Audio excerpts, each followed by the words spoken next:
Truly. And welcome back to Talk Truly.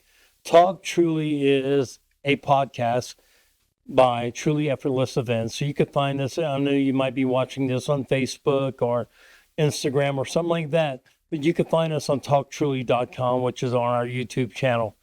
My name is Ed Calais. I'm with Truly Effortless Events. Today, I have Bart Greenberger with Perception is Reality. And the thing about what I like, this is something that's needed. One of the things about Talk Truly is I like to talk to businesses not only about why they did it, but how they could help people, whether it's locally or nationally. So having you on here is just, well, yeah, I mean, you're going to be a speaker at one of our events, so it's kind of, makes sense to do it. But I'm going to go ahead and let you introduce yourself, Bart Greenberger. Thank you. Well, first of all, thanks for having me. Well, I of love course. this. These are always a lot of fun. I am Bart Greenberger. I am owner of Perception is Reality, business coaching and ad agency. I'm going to start with the ad agency side. What does that mean? A lot of people don't know what it means. I've been in media, radio, TV, digital. I owned my own company where I had a magazine that I actually hand-delivered coupons to homes. I am a media buyer for small and mid-sized business owners. It is amazing to me how many business owners have grown. They've gotten past the 2, 3, 4 year beginning of their business. They've grown. They now need to grow more. So what do? You buy mass media, whatever that looks like for their business, but they don't know how to buy it. They don't know the questions to ask. Having been a seller for 26 out of 28 years, I knew what questions to ask the business owners. Now I'm on the other side and I'm asking the business owners and I'm saving them money.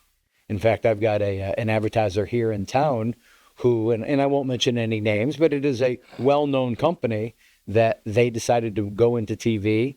Marketing director hired me. I've been friends with her for a little while, and I was able to show her on one of her 2 campaigns, I'm saving her $500 a month off of rack rates that the TV station offered. It's because I know the questions to ask. I know some of the tricks to play with the TV stations, with the radio stations, with the outdoor billboards, the magazines, whatever you want to buy, give me a call. We can talk about how to get in contact with me later. I might be able to save that business owner money. Or even if I can't save them money, I can certainly take things off their plate because now all the radio stations, all the TV stations, all the salespeople call me instead of call you. And that's one less thing that a business owner has to deal with. Well, it's easy, dealing with someone who's going to be buying it because they say, okay, we have all this free air and fill it up for us, Bart.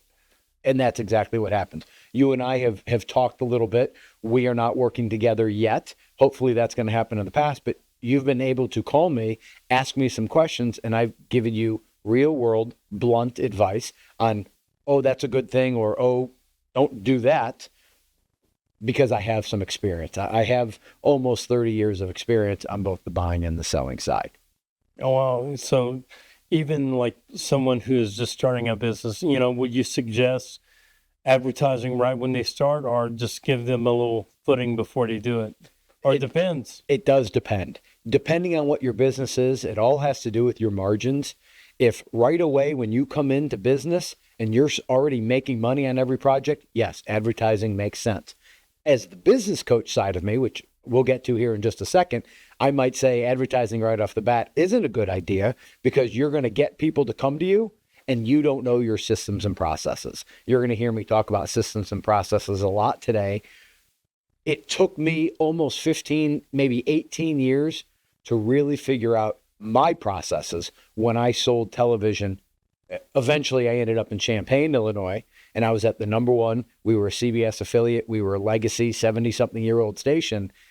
I knew my old systems and processes, but when I got to the number one station, I had to refine those. And as a business coach, when I can sit down with somebody and help them refine those systems and processes and smooth out the rough edges, it's a wonderful thing. So, when you're talking about systems and processes, so let's say brand new business and they come to you and say, Bart, what's the best advice that you could give? Not something, and of course, best advice is, be my client is the best advice. But if you were looking at them going like, okay, what questions would you ask them, or should they be asking themselves when they're starting? And there are so many. When I sit down with a business owner, in fact, I just acquired a new business coaching client on Thursday. When we sat down, I thought he wanted to talk about his marketing. That's what I had been told. I had been referred from somebody we both network with.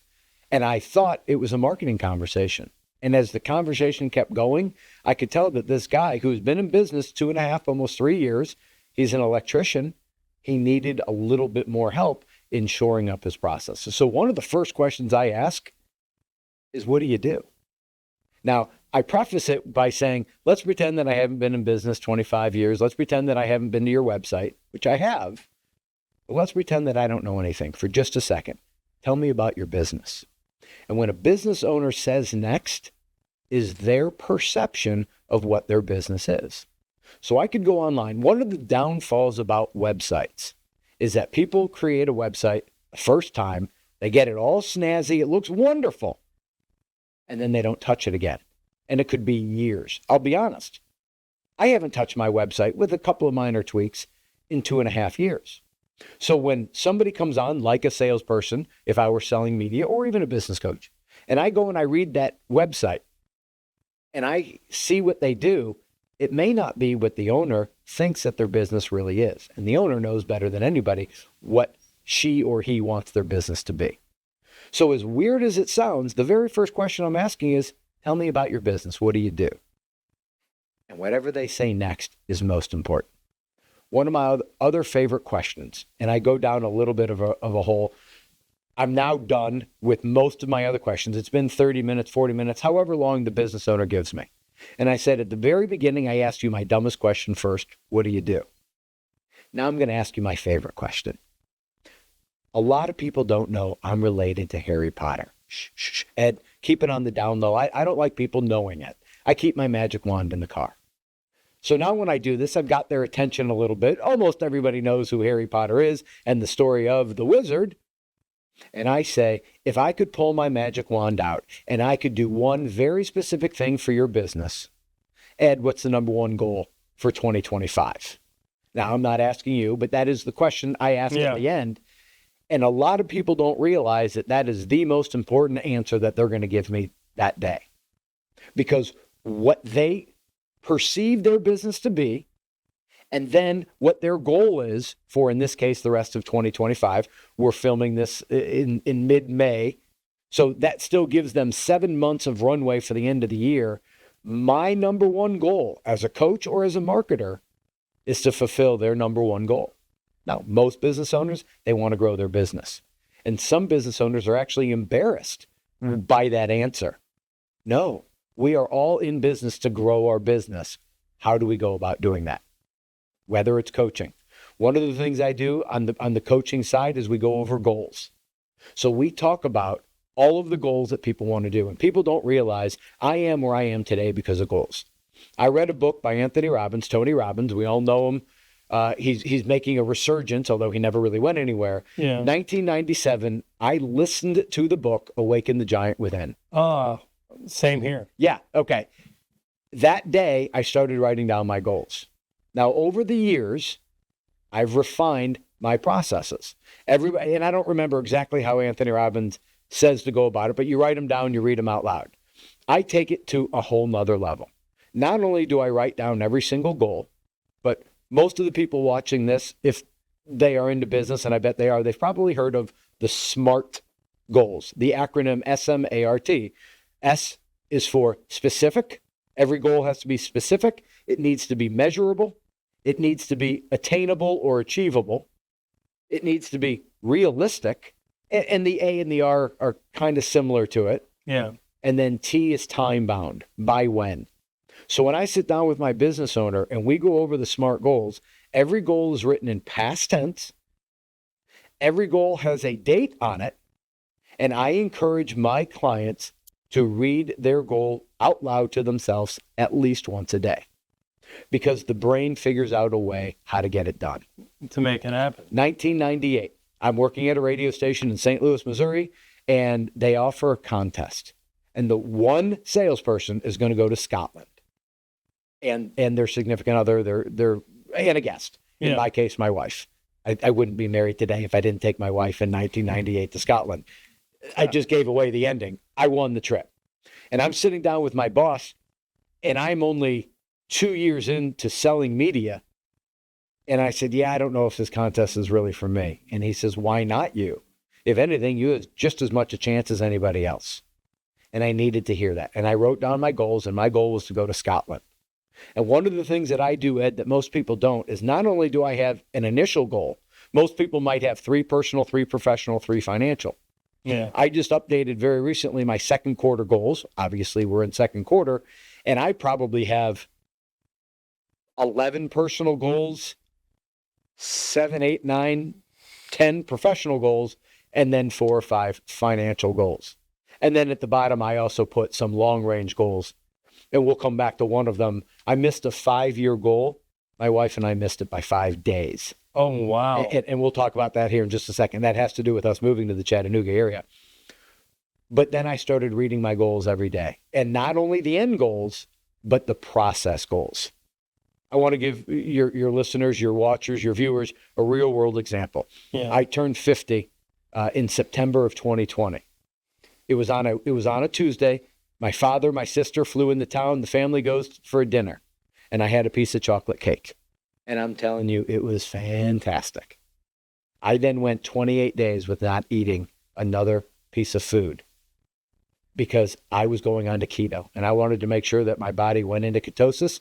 So I went 28 days with just having protein shakes, 4 protein shakes a day. But the real story is my end goal was I weighed 180 by May 31st, 2021. Which was about 9 months in advance. But my process goals had to do with I drank at least a gallon of water a day. I chewed my food slower. Now that one's a little bit more difficult to measure. I walked at least 3 times a day for 45 minutes every day with the dog. Yeah. I ate no more than 2 meals a day. I ate less than 50 carbs a day. So the ultimate goal, Ed, was to get down to 180. That's the end goal. Yeah. With a time bound. But I had 4 or 5 process goals. And by reading those every single day, it got me there. When I was going to Scotland, and I did go to Scotland, the goals were I wanted to achieve a certain number of new business dollars, revenues. I don't remember what the number is now or was back then, but my process goals were to call a certain number of people, to ask for the sale a certain number of times, to do a certain number of presentations every week. These are things that all of your viewers can take advantage of now. What do they want to achieve? Figure out your end goal and then figure out all the processes to get it going.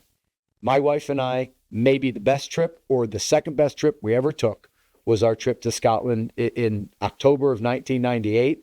I ate haggis, absolutely disgusting, but I can say that I ate haggis. I wore a kilt. I got to play golf, 2 different courses in Scotland. I got to shoot a gun for the first time in my life. We had a bird of prey land on our arms, a falcon. Wow. My wife and I were just talking about that over the weekend. It was an experience we'll never be able to recreate.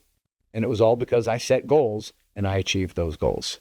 You know, the funny thing, one of the things you said was one of the best sales advice that I've ever gotten is don't forget to ask for the sale. You know, people are so tied up into, you know, feature selling. You know, a classic example is a car. You know, they tell you you're selling a car, you sell it one piece at a time. So that way you're building value in everything.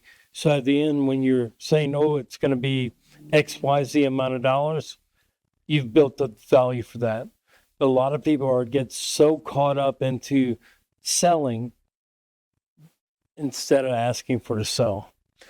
And not only that, but I'm also a relationship seller. I'm not that pressure salesperson because I did own a small business and it was not successful the first go round. Yeah. I'm learning more and more how many business owners, their first business wasn't successful. I mentioned it. I had a coupon book. I hand delivered it to 20,000 homes with certain demographics. This was back in the Illinois area. it didn't work. But I learned so much from my failures. And one of the things that I learned was it wasn't from a lack of hard work. Yeah. People always believe, well, if I work hard or if I work a lot of hours, then I must be successful. That's ridiculous. Yeah. Working hard is subjective. Working a lot of hours doesn't mean you're successful. You have to be working correctly and working a lot of hours. And fortunately, that's what I learned my last 10 years at the last TV station I was at. What's that phrase? Practice does not make perfect. Perfect practice makes perfect. That's exactly right. That's exactly right. And the other thing, and I'm in the middle of writing a book right now. One of the chapters is called Hard Work Beats Talent When Talent Doesn't Work Hard. And I had to do some research on that quote. It's a now deceased high school basketball coach. I don't remember where. For some reason, I want to say West Virginia. It doesn't matter. High school basketball coach. He was noticing that his top players weren't working hard, and the better players on his team were those that were working harder. Hard work beats talent when talent doesn't work hard. So the way to be most successful is to be talented and to work hard. Yeah. And fortunately, in my media sales days, that's where I was. That's my ADHD, my ADD, whatever you want to call it. It did allow me to work pretty hard and to outwork most people. But you mentioned it. If you don't ask for the sale, you can't get it. Yeah. 29 years I've been talking to my wife. If you don't ask, you can't get. It's going to be no every time because you didn't ask for a yes. That's right. You know, it's very daunting for anyone who's going into business for themselves to begin with, and then pride kind of gets in the way as well. People go like, well, I've always done it this way, or that's just how it goes. You have to be open, You have to be like, okay, well, I get it. Let me listen to you. It's always tell people, when they ask me what's some of the best advice you can give, and I'm going like, always be deliberate. If you do something, make sure there's a reason why you're doing it. Don't do it just because Joe's doing it or Jill's doing it. Do it because it's going to benefit you and benefit your company. And, being a business advisor, I'm sure that's just like scratches the surface of everything. Exactly. And I'll talk a little bit about the business coaching side of it. So I already mentioned the media buying, the ad agency, but the other side of my business is I work with small business owners. Usually the time I work with them is just before they're ready to make a profit or to make a consistent profit. There's an analogy I use, and I'll share a little story with you. My sister and I grew up in St. Louis. We had a nice little hill in our backyard. Side note, apropos of nothing, I was back in St. Louis 2 weekends ago, my nephew's high school graduation, and I drove by my old house, and the hill is basically gone. Because they expanded the busy road up above. It was 2 lanes. It's now 5 lanes.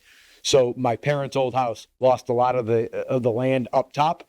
The hill's gone, which is disappointing. But for anybody out there who used to go sled riding or even skiing, I shared the story that every first snow, my sister and I would bundle up, we'd run outside, and when we were younger and didn't know any better, we'd start at the top. And in St. Louis, that first snow was almost always a very wet, thick snow. Oh, yeah, I bet you I was fast. Oh, but you couldn't get down it. The first 1 or 2 times, you couldn't get down. It was so wet and sluggish. Yeah. So then we learned over time, you start in the middle of the hill, you put the sled down, and then you have to use your hands and you make a path. And then you make a path again, and you go over and over till that path is there. And that's like a first-year business owner. A lot of them, they don't know what they're doing. They're just creating that path. Then as that path got done, we'd go higher up the hill. And by the end of the first day, we had ourselves a full hill. And then we'd go inside. And the temperatures would drop, and the path would get icy, and it'd get fast. Oh, yeah. And my sister and I would giggle on down all the way down the hill. And we would see who could get to closest to the street. We never got to the street, but who could get closest to it? After 5 or 10 times of going down that path, then it got boring. So my sister and I would grab some firewood that my father would use in the fireplace, and we'd create a ramp. And we would want to see how high and how fast and how far we could go. And after 5 or 10 more times of that, the one log got boring. to summarize the story, we finished at about 8 or 9 logs, and we had a nice little ramp. We kept it safe, no broken bones. 8 or 9 logs? That sounds but pretty high. No. Oh. It was set in a triangle. Oh, okay. So when you hit the logs, they didn't go flying. And over time, we wanted to see how high we could get with those 8 or 9 logs. And what I like to say to business owners, go ahead. Oh, so that's pretty, it seems like it would be pretty high. Pretty high, pretty fast. It was Terrifying. Terrifying and exhilarating at the same time. So here's what I like to say to all those that can appreciate that experience. Perception is reality is that ramp for your business. We help businesses when they are just about at the bottom and they're getting ready to turn that corner and start making profits and have more revenues and less expenses. I am that ramp for your business. I help business owners fly harder, higher, further, and faster. With less fuel. With a lot less fuel. That's exactly right. What I do for my businesses as a business coach, very first thing we do is we go over goals. It can be a little boring, but it is one of the most impactful meetings that we have. And in some businesses, it takes 2 sessions. The next meeting, I developed an acronym after doing a lot of reading of other business coaches around the country, LCTAM, legitimate changes to accumulate money.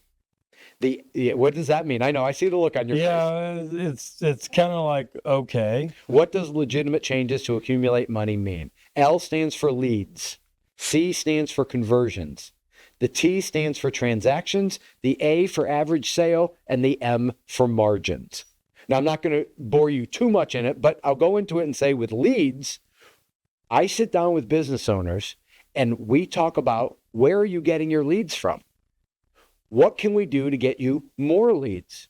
One of my favorite weeks with a new coaching client is to talk about professional referrals. Yeah. Okay. You and I are in the same networking group every Tuesday morning. Yeah. And who can I introduce Ed to that isn't going to bring you 1 or 2 people, but is going to bring you 1 or 2 people every single month? So who can I bring you that is a salesperson for Ed? I am already a salesperson for Ed. When I see somebody out in the streets, I think you know it, I recommend Ed. Oh, you ought to get a booth at his fill in the blank show, realty show, dog show, business to business show. It doesn't matter what it is. Wedding show. Yeah. I'm already an advocate for Ed. Who else can I introduce Ed to that is going to be an advocate? So we increase leads without increasing anything else. Yeah. Now, I also do, at that point, we do talk about mass marketing here, is marketing. You can pay for your leads by doing TV, radio, digital, Facebook, social media, all that fun stuff. Conversion. It is amazing how many business owners truly don't know, and I'm using the word truly intentionally, truly don't know their conversion percentage. What do I mean by that? Let's just say you get 10 leads a week. Let's say 10 leads a month. Let's make it realistic. And you close 3 of them. Well, obviously your closing percentage is 30%. Yeah. But I sit down with my owners and I try and figure out how can we increase that percentage from 30 to 50? Because we know in every business owner that's watching us right now, they know that it's easier to get money out of somebody that's already spending money than it is to go out and find a new client. Yeah, so that's true. If I can help increase your closing percentage, one of my clients in Illinois, when I started coaching with him, he was at 24% closing percentage. As of December 31st, for all of 2024, he was at 44.61%. Wow. Now, he wants to give me credit for being 54% because he wants to eliminate some of the leads that he says aren't legit. I say all leads count. We're at 44.61%. The T is transactions. For a lot of my businesses, I love working with contractors. Contractors are phenomenal at what they do. Painting, HVAC, plumbing, the list goes on, electricians. They are great at what they do, but a lot of them have never been taught the business side of business. Yeah.